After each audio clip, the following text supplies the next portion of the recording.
getting a little one-on-one time. Interesting. Okay. Where are you at? Where are you located at? Southwest Florida. I'm actually on Felicia's team. Oh, nice. Yeah, Yeah. sometimes it's a hit or miss on Fridays because I think that's the day that people just start to ease off on their business, and so uh, I get or it's you. me, one of the two. You never know. Could go either way. It I'm could just go trying to either get on here way. more. Yeah, I'm trying to get on here more and, be part of doing it in the last couple of weeks. I've been trying to, but you know, Yeah. so here I So am. what did you do before you were on Felicia's team? Well, I was an agent before that. I mean, we met by being agents in the same company. So I've been doing it for like 3.5 years, 3 years, And what did you do almost 3 years. before real estate? Before real estate, I was a full-time musician for like 25 years. Awesome. Very Yeah, cool. this is a whole different world for me. This is very, very foreign. So, Yeah. I yeah. bet you have a good a good contacts list in your phone. Um, I mean, yes and no. It is an okay list, but it's not really the same. Like a lot of these people will never see me as an agent. They see me as this, guitar player guy. So I came It's from the li- film industry. and because I know people all over the world. It's not like I know people all that locally. Most of my people actually are in other countries. So, but So yeah, this is yes, this is this is I came from the film industry. My contact list, I had a really big contact list. Um, Most looked at me as a manual labor knuckle dragger because I was a grip in the film industry. So rip. Okay. um, I think that is a limiting belief. I think what it is we have to reach out to everybody, and then we use social media to show them that we're confident and competent in what we do. So any and every opportunity we have, posting listings, posting open houses, posting showings, that's what's going to make them confident and competent about what you do and how it can see Yep. you as an agent. Um, Contacting them is the way that you're going to stay in the flow with them. I made $150,000 in referral fees because I called a kid that used to be a production assistant 12 years earlier, and I only met him for 3 weeks. I called him because the reality is it doesn't matter if they're in this country or even out of the country, people still buy, sell, and invest in real estate all across the world. And if they True. looked at you as like, hey, here's this person that exceeded or succeeded or was a good person in this life, if he reaches out to me and let's say you have 400 people and just 100 people say, yeah, I would think of you. Okay, well, now you got to make them think of you. You got to stay in the flow with them. And they just refer you one person every 5 years, you'll do 20 to 30 transactions a year. And the best part is if they're not in your local area, you'll be able to refer them to somebody in their local area or wherever they're going. Those are the easiest transactions in the world to do. Yeah. So I would do a huge push to say all those people in your phone, I would personally reach out to over the next 3 months and have a conversation with them because you are going to be amazed about the traction you will get from it. Yeah. No, Good it's morning, actually, Frankie. I say what I said. I'm sorry. I say what I said, but No, go also ahead. most of my work has come from that. So, Well, and it's not just you because 72% of transactions according to NAR come from our friends and family, someone we personally know, or someone was referred from someone they personally knew. So, they have a friend and their friend refers them to you. That's 72% of the business. yeah. So why agents are chasing leads and chasing this and doing makes no sense to me. This is our biggest source. So I go there. I do 60 plus transactions a year, and most of it come from here. Yeah. Um, so what I'm gonna talk about today is another. I'm a statistic guy, so a crazy stat: 70% of agents they ease off of their business, slow down on their business in the fourth quarter. They think it's just human nature. We start getting busy with holidays. We start saying, oh, no, most people don't buy and sell in the fourth quarter. And traditionally, historically, the last fourth quarter, October, November, December, are the slow months of real estate. But what ends up happening is they see a 30 to 40% reduction in quarter one. So in the following year. So they slow it down here, and it actually slows their business down in the quarter one, and then they're playing chase up most of the next year. The agents that don't ease off their business in the fourth quarter actually see a 20% increase in their quarter one. So really what it comes down to is this last quarter, we have to be more diligent. We have to push harder to stay in the flow with people, get in the, contact people, show up on social media, because in all senses of the word, of it, most people are starting to visit with their families. Most people are, getting a little bit more downtime. There's more holidays, there's more vacation time, more things that are taken. So actually, people are more available to talk and more available to be on social media. So is what I really want, hoping to press everyone is this last fourth quarter is truly what's going to define the momentum of the next year. And in a way, it's going to separate you maybe by 50 to 60% from the people that are easing off. And it's easier because there's going to be less noise. There's going to be less people going on social media that are realtors. There's going to be less people calling people that are, that are realtors. So that's what I would urge. And here's one of the easiest conversations you guys can have, especially helping seniors and their families. So I do a post about it. I usually post it in October, then I'm going to post it again in November, and then I'm going to post it again in December. And it's pretty much the exact same post. Sometimes I refilm it, but most of the time it's the same one. There's 5 things that we can do to help our aging parents make a higher quality of life and things easier. It's also the time where if you go ask most senior living communities, they slow down during the holidays, but they ramp up January, February, March. Why? Because that's the time, the holidays is when the adult children, the family members, the brothers and sisters are going to their loved ones' homes, and they're starting to realize how bad off it really is. Oh, I had no idea mom's dementia was this bad. I had no idea mom's hoarding was this bad. I had no idea that our health was this bad. Whatever it may be, that's when it's noticed. Also, generally speaking, as we get older, we live for those moments. We're living for the grandkids to come over. So that's when after the holidays, we slow down. There's more deaths in elderly after the holidays. There's more like huge declines after the holidays.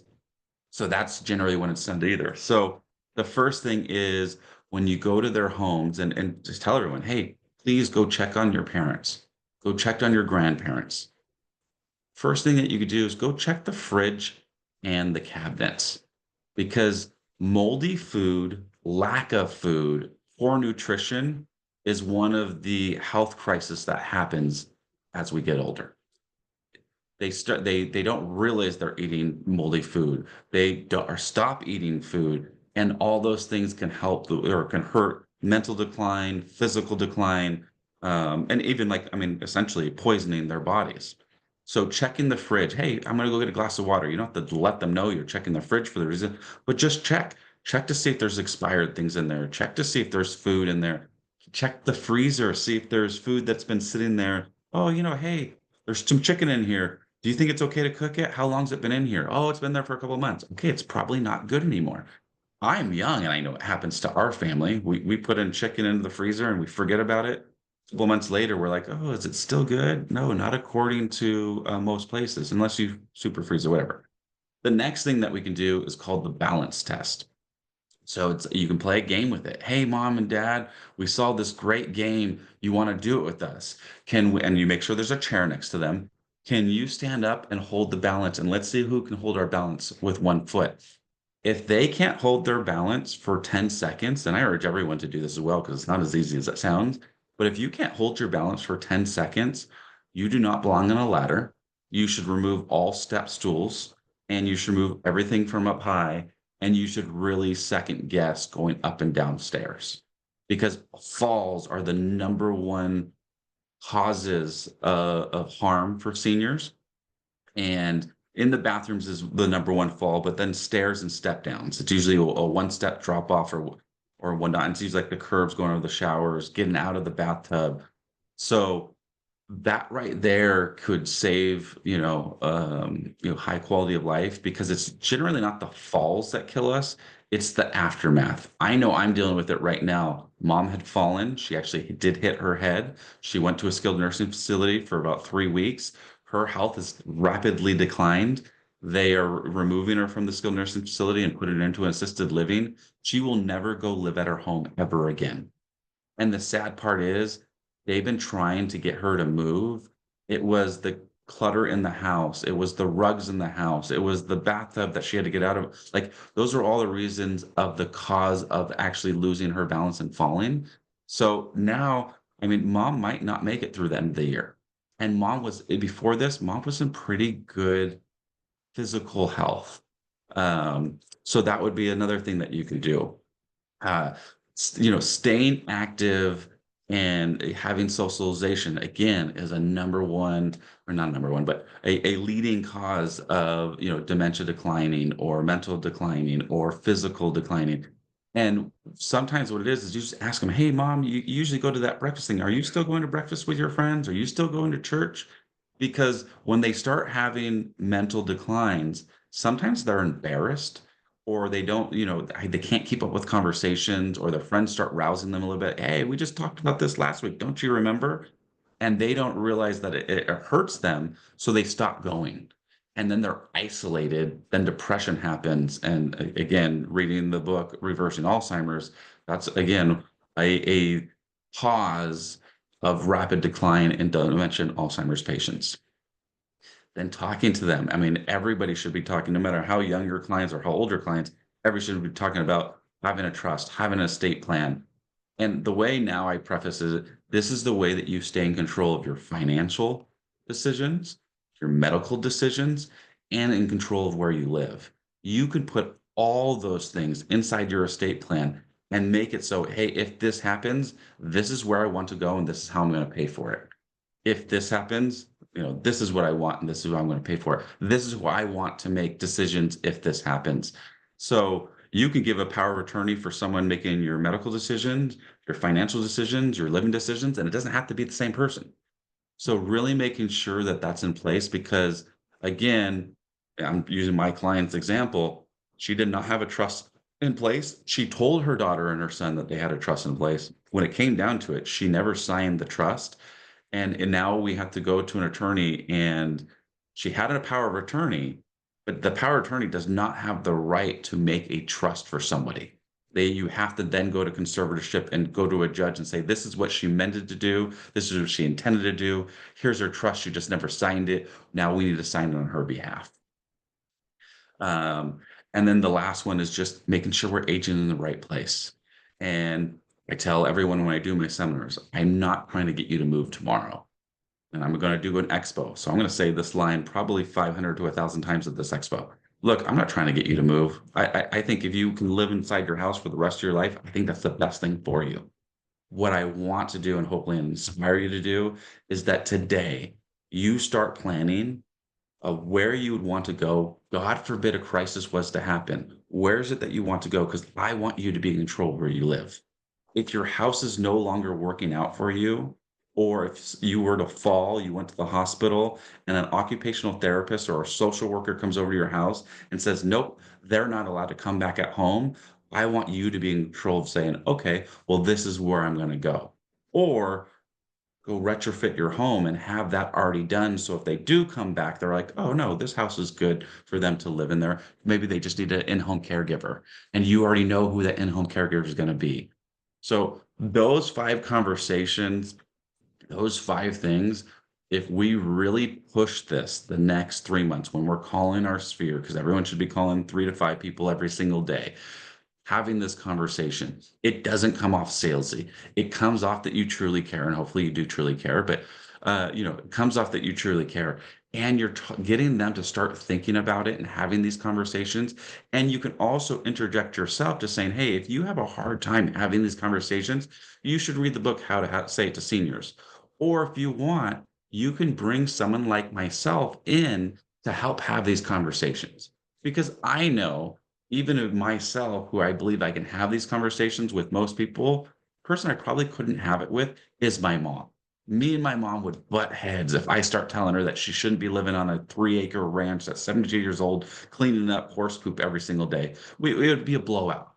But if someone maybe else came in and said, hey, once you can't do this anymore, and once, you can't afford to have someone shovel the poop, where's it that you want to go? What is it that you want to do? So any questions, thoughts, aha moments, or something else that someone wants to talk about? I think it's interesting that you brought up the thing where older people a lot of times do pretty okay through the holidays and then have a rapid decline. And I've seen it a couple of times. My grandparents have gone through it. My dad went through it. It's interesting and it's totally true. Like they hold on for the holidays, so they can see their people, and then they go back to being by themselves, and you just can't do it. People are proud too, and It's they don't want to talk about it. it's another thing that I bring up with that socialization talk, that I say, like, if you plan just one day a month to bring the grandkids, and they will literally live for that purpose. I mean, Gretchen, who's a founder and one of the coaches, I think it was her great grandpa, maybe it was just her grandpa, but I think it was the 100th birthday. It was a big birthday. It might have been the 100th birthday or 90th, something like that. It was something of that nature. But he had planned, they had, the whole family and himself planned this huge birthday where, like, everybody was coming over for the birthday. It was at a skating rink, and he died, I think, within the next week. And it's really because that was his purpose. His purpose, that is, he was going to fight on and hold on until this event. And then it was like, okay, now I can go. So if you give your aging parents, grandparents a reason to hold on, sometimes it could be, hey, like my mom, we allow our grandkids, or her grandkids, our kids, to go over there once a month, and she looks forward to it. Oh, I'm so excited. And she plans like these special days and special outings with them. It gives her purpose. So, and especially if they go to assisted living, 60% of people go to assisted living never get a visitor ever. So just having, hey, we're going to come and bring the kids. I mean, I bring my kids to the ones that we partner up with. Man, people are like so excited to see kids there, and they're not even their grandkids. So I think it's true. I mean, I'm a statistic person, so it's like I didn't come up with it. That's just the stat. That's the real thing of it. I try to give reasoning to it, and maybe that might be a little bit of a guess, but I think it's been proven that that's what we need. So again, when we're trying to build our business, when we're trying to build confidence and competence, and really what I think is, like, every relationship that we have in our lives, even your CPA or your financial planner or your doctor, you probably really have a really good relationship with the ones that you actually think care of you. They're just there to do your taxes. They're just do their your financial planning. But the ones that are like good at what they do, and they you feel like they care about you. Oh, he's a really good guy. Oh, those are the ones that, like, you have a really good relationship with, and they last into a partnership area. Marriages. I mean, obviously, in marriages we have to give and get, but the ones that we're like we truly care, we go out of our way to bring value to them. Those are the best relationships. And so for me, my core 336 people has grown from 100 to 336. I try to make sure that they know I care. So when I call them, the first 3 to 5 minutes of my phone call, I'm talking about them and their family. I go on their Facebook and see what's important to them, what events they've done, what outings they've done, what their kids have done. And I talk about that. And I truly care. I take notes. Sometimes they're like, how do you even remember that? I'm like, well, one, I do take notes, but Dude, because I care. Like I just did it. Someone's had a World Series softball thing last year, and I said, "Hey, is that World Series tournament coming up again?" And they're like, "How did you remember that?" And like, no, unfortunately, they didn't make it this year, but I didn't even remember that it was this time this year. Like, oh yeah, it's just so. I think really when we go and we show that, the stresses, like, I mean, I have a client, I was introduced, actually, no, I did a seminar and it was like 3 months ago. The person reached out to me. They're the client that has the moms in trouble. I've had some very intimate conversations with them. They're now calling me every other day for about an hour. We talk. And they said, like, I'm so amazed at how much you care. Like, you've been such a resource to us. Not only do I want you to help me sell my mom's home, but we're going to sell our home in Santa Monica and we're going to go buy a home in Ventura. And now we want to use you rather than my longtime friend that's done my real estate before, but they never talk to us unless we're doing real estate. And you've been sitting here answering questions and never expect anything. Now, obviously, I mean, I'm doing it to get business, but I do it also because I truly care. Any thoughts? Any aha moments? Anything else that we want to talk about?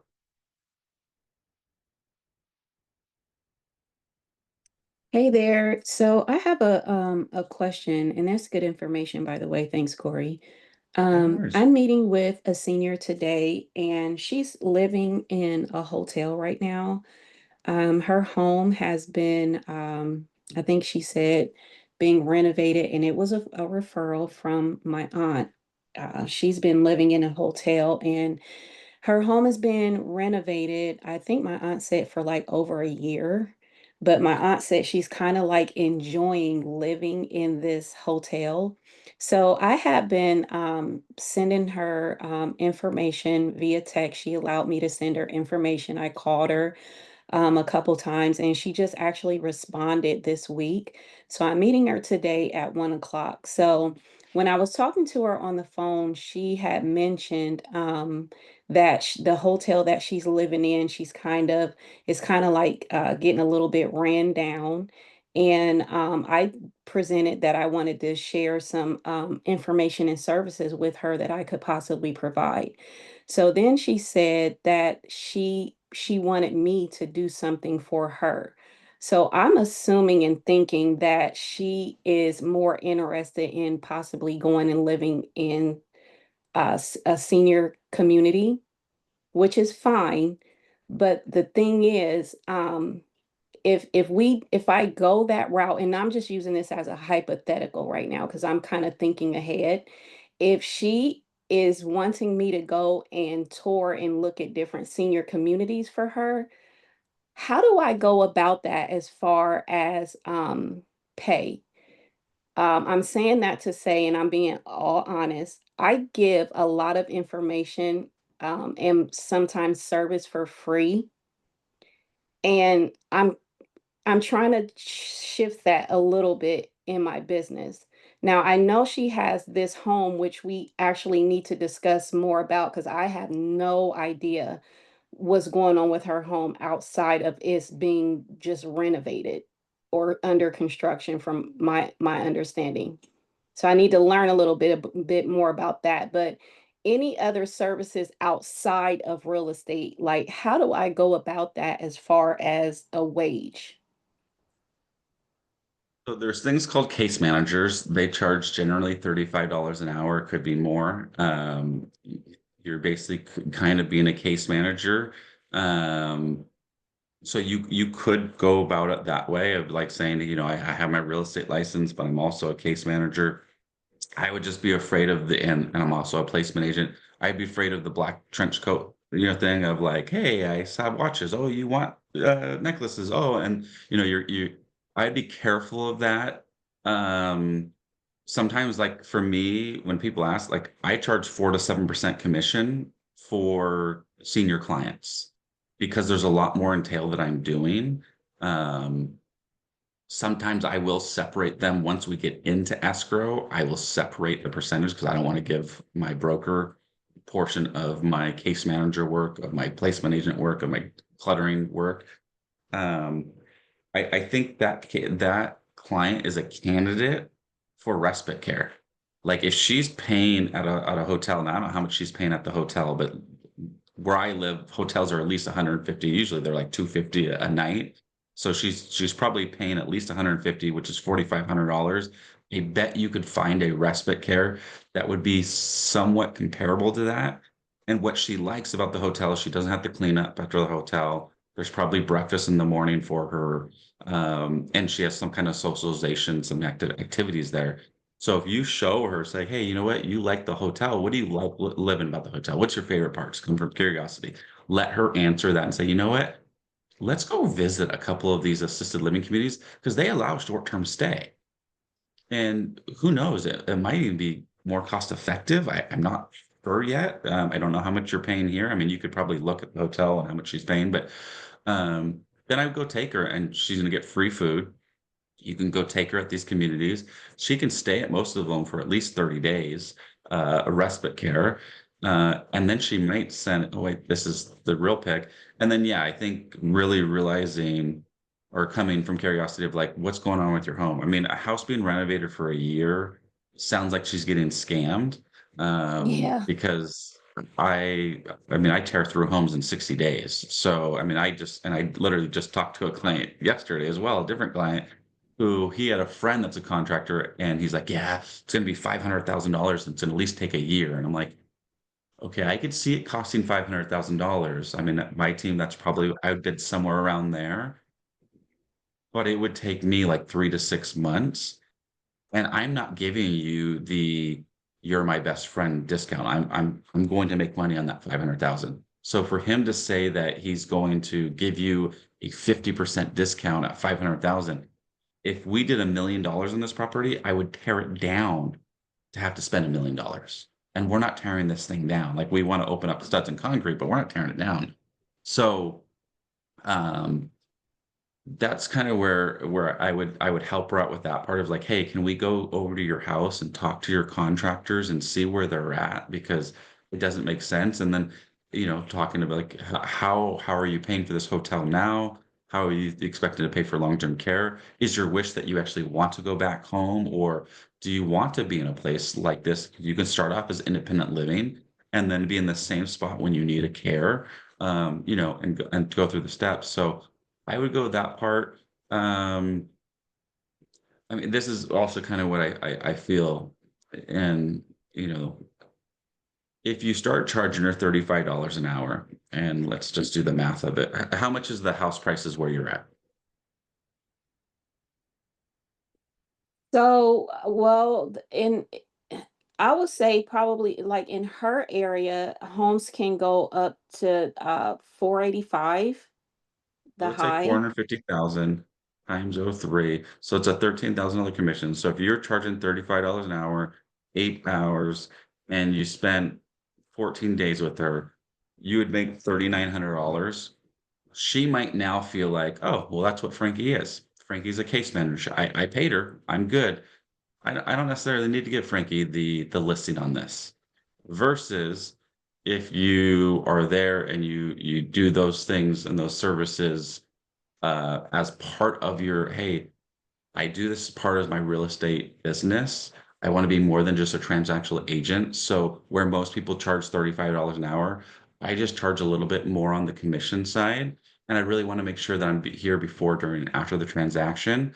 Would you be comfortable signing a 2-year listing agreement with me? So that way I'm going to do all this stuff. I won't ever ask for money. You're not obligated to sell. But if you do, I really want you to use me. Is that okay? I think you would rather make the $13,000 than, and again, $35 an hour, 8 hours a day for 14 days straight. That'd be an extensive case manager work. Um, so that's kind of what I would go about it. That makes Whether sense because you, that also gives options as well. And I mean, I would agree there, and I'm glad you explored that yeah. a little bit And because this is it where the makes line would more be sense to drawn. If go. she, yeah, if she would say, I already have an agent, I definitely don't need you to be my listing agent, then I would maybe switch my hat and go, okay, well, in that case, I usually charge $35 an hour. We book on 2-hour minimum increments, and it'll be for helping you do this like That's where I maybe said, like, I do strategy sessions for my clients. It's a $500 value. The only time I've ever charged, and it's only happened one time, is I told the guy, "Hey, this is what I do. I do it as an advantage. It's usually a $500 value. Anyone that they're not obligated to use me, they don't have to use me. But if they're like they're not using me whatsoever, then I charge $500 an hour for it." And the guy said, "Nope, my wife's an agent. We would never use you ever." And I'm like, "Okay, well then your wife should be able to have these conversations." "Nope, she doesn't know this kind of stuff like you know it." Okay, well then it's a $500 value. And they did. I mean, we spent 2 hours with them, but I charged them $500 for it. Knowing that I'm never going to get the real estate. I still believe I'm actually going to get the real estate from it. I have another client like that. My uncle's a real estate agent. Talked to him for 2 hours, and by the end of the conversation, he told me, "Corey, I don't need you as an agent. My uncle's going to list it for free, and he does this and blah, so I don't have to pay the commission." And by then, he's like, "Well, I just don't know if my uncle's really prepared for this. He's 70 years old, and he doesn't know what you know." And blah. I'm like, "Yeah, because who your agent, it really does matter, and it's not just about putting on the MLS and hoping for the best." So I believe I'm gonna get his listing too. But I've spent some time with him. I mean, this is like in 3 years, I've spent probably 12 to 13 hours talking to him, knowing I wasn't gonna get a deal. All I was thinking about is because I do want their business, but I don't want their business because they only are gonna do business with me every 7 to 10 years. I want their introductions because they know 7 people a year. So in that same 7-year period, they know 49 people that are going to buy, sell, invest. I just need one of those to come my way every 5 years. Hopefully they'll want to do more if I do a good job. So that's kind of where I would look at it. If she she sounds older, I would get her family members involved of saying, "Hey, I met with your mom, and ask them, of all your kids or of all your loved ones, who's the person that you confide in the most, or is like you use as your advice giver? Who's that? Do you mind if we bring them in on the conversation? I just don't want them to think I'm trying to take advantage of you." You bring them in, now you're bringing a different generation into the business. And now you have Yeah. another opportunity to get their business. And then if they have kids, you get another generation. So I'm looking for generations of business, and I'm looking for introduction partners, not necessarily to try to convert this person into a client. Make sense? Okay. That makes sense and good information. So I only had a few questions, but what you just said kind of like opened up a little bit the floodgates of questions that I can ask and check with her. Because she is, I say my aunt, she's in her 70s and they actually went to school together. So it's kind of concerning me, like, why is she even living in a hotel for this long? So I'm Yeah, pretty excited to talk with her and see what I can offer her to help her to get her situated. So perfect. okay, I I'm appreciate it. glad to help. But yeah, and always come from curiosity. It's one of my mentors. That was the thing that he instilled. And it's like when you come from curiosity, rather than having your plan in your mind, just come from curiosity in everything. Curiosity about their health, curiosity about where they're going to live, curiosity about how they feel about home care, how they feel about assisted living, how they feel about their home. Like just come from curiosity and ask questions. They'll start building out that plan. So then you can say, well, in this instance, what do you think? And I wouldn't tell them this is what I do. What do you think about this? What do you know about this? And again, coming from curiosity about what they know. Um, Perfect. Well, I have to go take my kid to school. So I hope everyone can get ready with their day and launch it. And hopefully today, if nothing else, this last fourth quarter, we need to push as hard as we possibly can, because I will say my last button up of this is there are 7 million buyers waiting in the sideline right now. We sold the least amount of homes this year out of like the last 2 decades. And 2 decades ago, there was like, I think 40 million less people on the planet, so we have a lot more opportunities, and this next year it's not going to be 2020, but it's going to be the year of market share gain. The more we push, the more we get visible, the more we're consistent, the more we show we're confident and competent and that we actually care, that's going to be the market. Look at the Zillow, lawsuit. Zillow's going to take a bath. And I think it's also going to be a realization that people go, wait a second, why am I giving 40% of my money away? So it's going to be the time that people gain market share. And the cool thing is if you focus on your core and you truly, like my 336 people, I never have to worry about them going to Zillow or another agent coming in the mix. I will get it. So, yep, I'm coming. All right. You guys have All a good right. day. Thank you, Cory. All right.